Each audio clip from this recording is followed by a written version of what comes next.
It happened about 3 years ago, on a rainy night in early November. I was working part-time at a small bookstore in the corner of a suburban shopping plaza.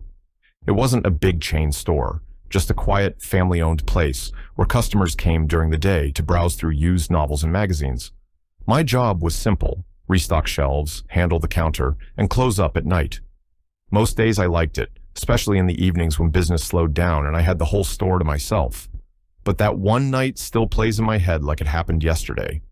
We usually closed at 9 p.m., but the weather had kept customers away all evening, so by 8:30, I was already wiping down the counters and counting the register. Rain hammered against the glass windows, sliding down in heavy sheets, and every so often, a cold gust of wind would push against the door. It was one of those nights where the parking lot outside felt emptier than usual.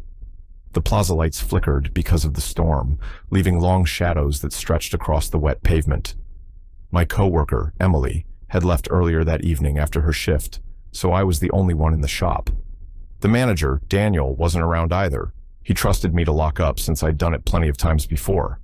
I didn't mind, but the weather made everything feel heavier. The store was quiet except for the steady hum of the ceiling fan and the muffled sound of rain against the roof. Around 8:45, while I was shelving a few returns, I heard something that didn't fit with the storm outside. At first, I thought it was just thunder rolling in the distance, but then it came again, 3 sharp knocks.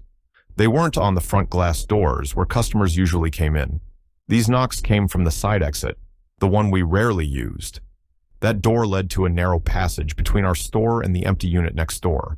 It was dark there, with no working lights, and nobody had any reason to be standing outside in the middle of a storm. I froze, with a book still in my hand. My first thought was, maybe it was just wind rattling something loose, or maybe a branch had hit the door. I tried to brush it off. But a few minutes later, while I was back at the counter, it happened again. 3 distinct knocks. Same rhythm, same firmness. I slowly walked toward the side exit, trying to convince myself it was nothing. The door had a small, wired glass window at eye level, so I leaned in to take a look. My breath fogged the glass. Nothing. The passage outside was pitch black, the kind of darkness where even the rain looked swallowed up. I waited, staring, but saw no movement. No one was there. I went back to the counter and picked up my phone. I texted Daniel, just in case he had sent someone over for an after-hours pickup. He didn't reply. My stomach felt tight, but I tried to shake it off and went back to my closing routine. That's when the power flickered. Not completely out, just a quick, heavy dimming, where the lights overhead went weak and the ceiling fan slowed for a second. I remember holding my breath. And right in that dimness, just when the lights dipped low, I thought I saw a shadow shift near the side window of the store. When the lights steadied again, there was nothing there. I told myself it was probably my imagination, a trick from the rain and the flickering lights. But deep down, I knew it wasn't just that. Something wasn't right that night. I tried to keep myself busy after the power flickered, but every small sound seemed louder than before.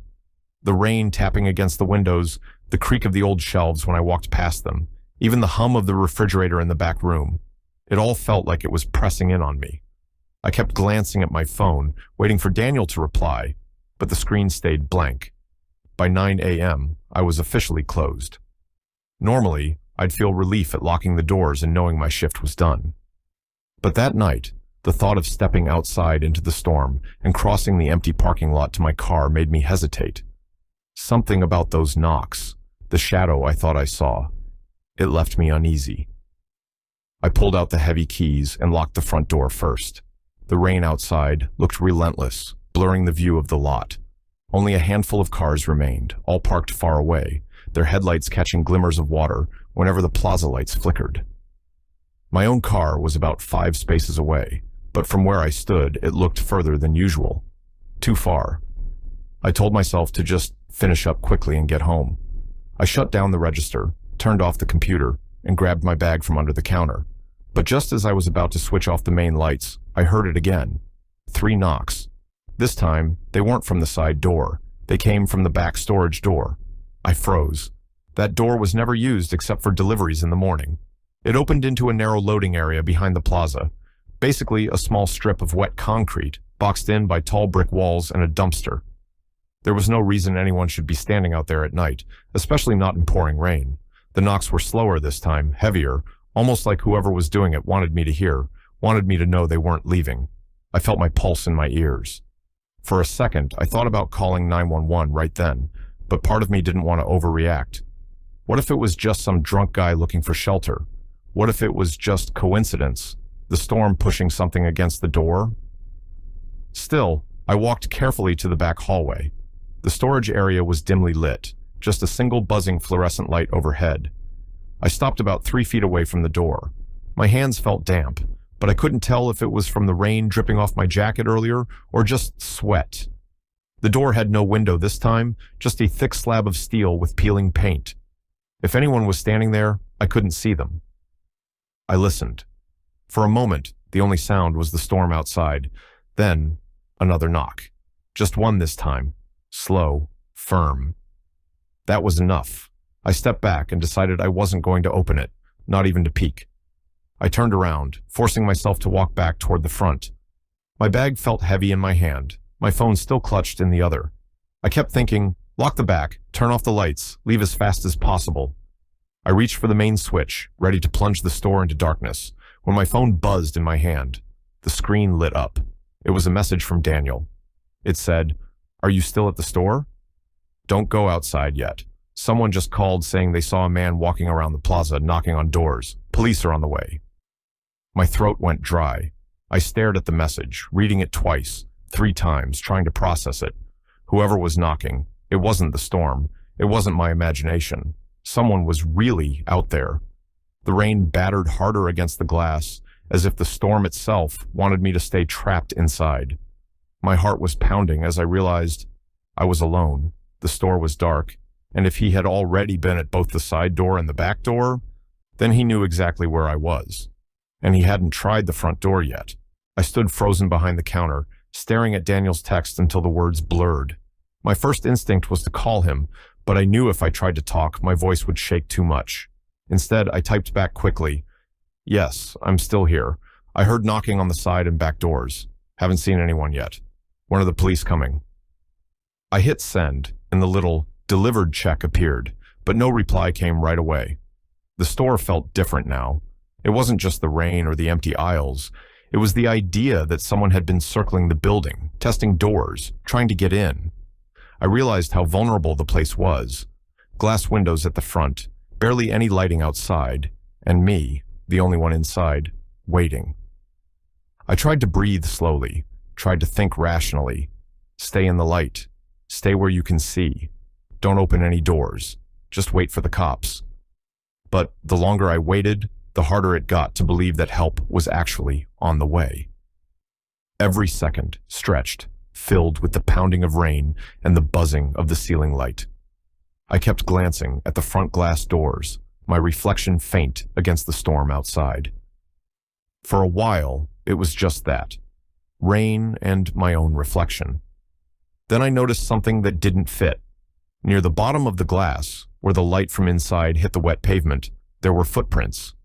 At first, I thought it was just from earlier customers, but the rain should have washed them away by now. These were fresh, clear shoe prints pressed against the wet ground, leading from the edge of the lot straight up to the front door. I leaned closer, my face almost against the glass. The prints stopped right there, directly in front of where I was standing. My chest tightened. I stepped back quickly, phone clutched tight in my hand. That's when my screen lit up again. Daniel had replied, "Police said they're close. Stay inside. Don't let anyone in, no matter what." I barely had time to read the message when something shifted outside. The rain blurred most of the view, but in between the streaks, I saw movement. A shape.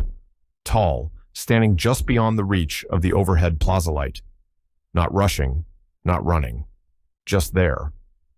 I blinked hard, wiping the condensation from the glass with my sleeve. But when I looked again, the shape was gone. I told myself it was a trick of the storm, maybe just my brain stitching shadows together. But then I noticed something worse. The handle of the front door. It moved, not rattling violently, not shaking like in a movie. Just a slow, steady pressure, like someone was testing it, pulling gently, then letting go. I froze where I stood, My legs felt locked, my throat tight. The door was locked. I knew it was locked. I had turned the key myself. But that didn't stop the handle from twitching again, a soft click against the metal. Whoever it was, they weren't in a hurry.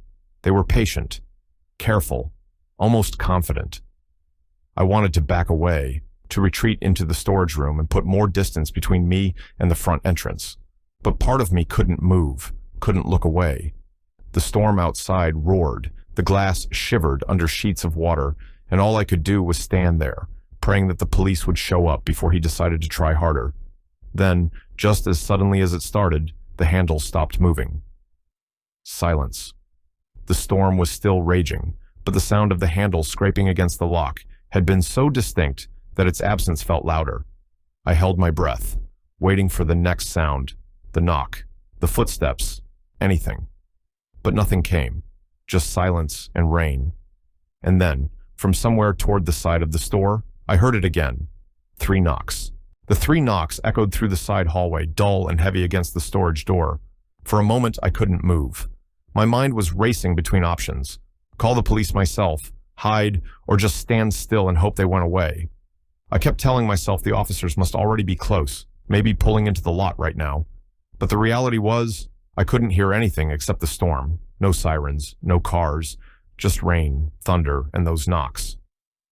I forced myself to move slowly toward the back hallway, not to open anything, just to listen.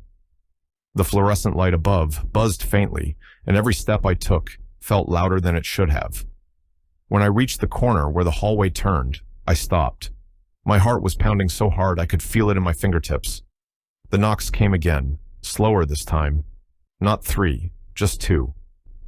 Then silence. I leaned against the wall, holding my phone tight, and dialed 911. My thumb shook as I pressed the numbers. The call rang once, twice, and then a calm operator answered. I whispered fast, trying to keep my voice low. This is, I'm at Brooks Books, the small bookstore on Brighton Plaza. Someone's knocking on the doors. They've tried the front. Manager said you already have units coming. The operator cut in, calm but serious. Yes, officers are en route. Stay inside. Do not approach the doors. Can you confirm? Are you alone inside? Yes, I whispered. My throat felt dry. They're moving around the building. Stay on the line with me. Where are you right now? I opened my mouth to answer, but before I could, I heard something that made me freeze. The sound of the side door handle turning. I pressed myself flat against the wall, clutching the phone to my ear, barely breathing. The operator was saying something, but my focus narrowed to the metal handle just on the other side of the wall. It jiggled once, then again, harder this time. The sound of metal grinding against the lock filled the narrow hallway. Whoever was out there wasn't just knocking anymore. They were testing every point of entry. I whispered into the phone, "They're trying the side door." Right now. The operator told me to stay quiet, stay calm, that officers were only minutes away, but minutes felt like hours. The handle stopped. Silence again. I waited, not daring to move, until I heard something even worse than the knocking, or the handle. Breathing. Not my own, not through the phone. On the other side of the door, close enough that it carried through the thin seam of metal. Slow, steady breaths, like someone standing completely still, listening just as carefully as I was. I backed away slowly, step by step, until I reached the counter again. My hand was shaking so badly I almost dropped the phone. The operator's voice came back in my ear. "Stay where you are. Do you have a place you can secure yourself inside the store, somewhere away from the entrances?" My eyes darted around. The only real option was the small office behind the counter. It had a door that locked, but the lock was weak, meant more for privacy than security. Still, it was better than standing out in the open. I crept inside, shut the office door, and twisted the lock until it clicked.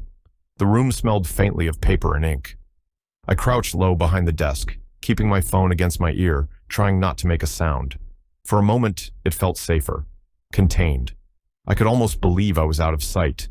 And then, just as I started to breathe again, I noticed something that made my stomach drop. The office had a small window that looked out into the store, a square of glass, covered partly by blinds. In the dim light filtering from the main room, I could see the faint outline of the aisles and the front door beyond. But there was movement, a shape sliding past the shelves, slow and deliberate. Not rain shadows, not flickering lights, someone inside the store. I stayed crouched behind the desk, barely breathing, staring through the narrow slats of the blinds. My heart pounded so hard, I thought it might give me away. The figure moved slowly between the aisles, their shadow stretching long across the shelves whenever the ceiling light flickered. I kept whispering into the phone, "They're inside. They're inside." But the operator's calm voice was drowned out by the blood rushing in my ears. I tried to convince myself I was wrong. Maybe I had imagined the movement. Maybe it was just the storm outside throwing reflections across the glass.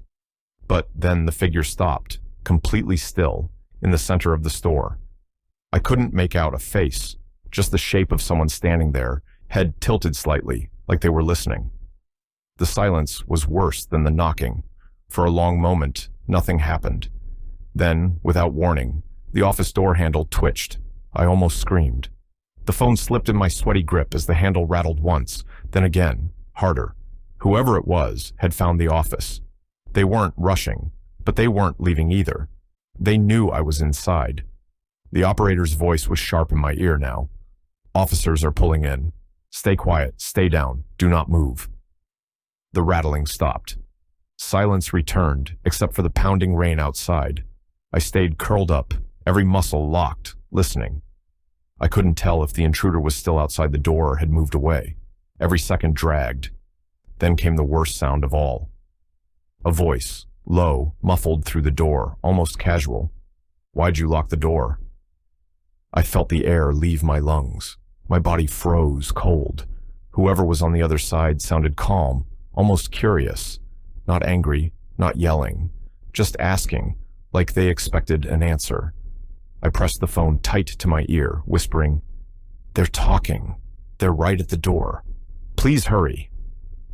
The voice came again, closer this time, almost a whisper. "I know you can hear me." I bit my lips so hard it hurt, forcing myself to stay silent. And then, just as suddenly as it started, the sound of heavy boots pounded against the front entrance. Shouting. Police. The red and blue lights flashed against the rain-soaked windows, cutting through the darkness of the store. The office handle jerked once more, quick and hard, then silence. I didn't move until I heard the officers' voices calling out, "Police! Store is clear! Anyone inside? Come out now!" When I finally unlocked the office door and stepped out, my legs felt like they might give way beneath me. The store lights seemed too bright now, too harsh. Officers were moving quickly through the aisles, checking every corner, every door, but no one was there. The front door was still locked. The side and back doors, too. No signs of forced entry. No wet footprints inside. Nothing. One officer asked if I was sure I'd seen someone. I told him about the figure, the door handle, the voice. They exchanged looks but didn't say much. They swept the plaza, checked the alley, the dumpster area. Still nothing. By the time Daniel arrived, soaked and out of breath, the officers were finishing their report. They told me it could have been stress, the storm, or maybe someone testing doors and running off when they heard sirens. But I know what I heard. I know someone was inside with me. The police escorted me to my car, and I drove home, shaking the entire way.